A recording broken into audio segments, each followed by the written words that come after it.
Good Thursday morning, everybody. Meteorologist Mike Slifer in here for Scott Haney. The latest on that big upper level low that's been sitting up by the Great Lakes is that, well, it's still there. Finally starting to see some progress on this. This is going to help to enhance our winds a little bit as we get a little later into the day today.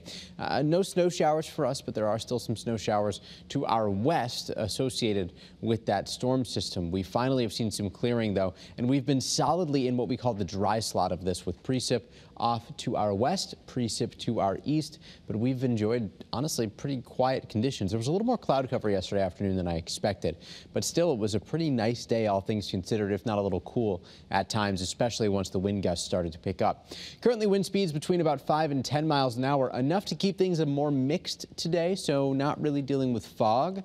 And frost is definitely going to be far less widespread this morning. The early warning pinpoint Doppler still scanning, but nothing to talk about here. And we won't be talking about anything on the Doppler until we get into the weekend. Old Saybrook right now in our iCam looking great. Not much to talk about here. You can actually see some of the stars in the skies with clear skies overhead. And we're looking live over the Hartford skyline from our Rocky Hill iCam here.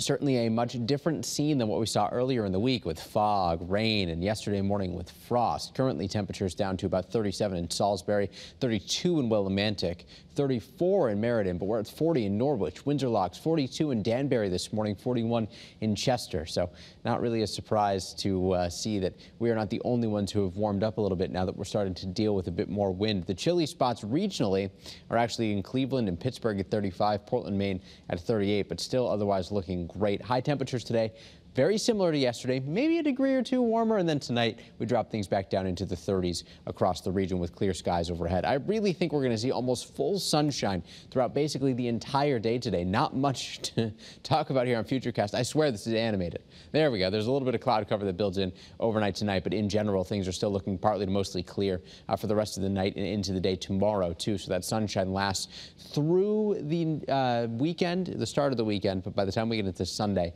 we will be tracking some showers. Wind gusts today peak between about 20 and 25 miles an hour coming out of the southwest, and then tonight they relax quite a bit, and by tomorrow the wind is pretty much done. I expect calm, sunny conditions tomorrow. That lasts into Saturday too. We start to shift our wind to be out of the southwest too, pulling in a lot of that warmer air, but by Sunday clouds will be thickening up. And I think we'll see our first showers sometime in the late morning or early afternoon on Sunday as the warm front starts to lift north and into Connecticut. So I do expect Sunday to actually become a bit more unsettled. Good news here is that even though we've got a lot of moisture to tap into, I don't think we're going to be looking at huge rain totals, but maybe some towns that end up with over an inch of rain out of this yet again. With the winds today and rain back in the forecast this weekend, I'd recommend trying to do any foliage tours that you wanted to do now, because leaves will likely be shed this afternoon, and that will happen again when we move the rain through. So to recap all of this, looking good today, but a bit breezy and chilly. Tomorrow we're back into the 60s, 70 on Saturday. We've done it. We've officially put a 70 back in the 7-day forecast here because we had to, trend downward in temps for Sunday. As rain kicks up, temperatures likely only in the upper 50s and low 60s. We do warm up again next week back into the 70s. So with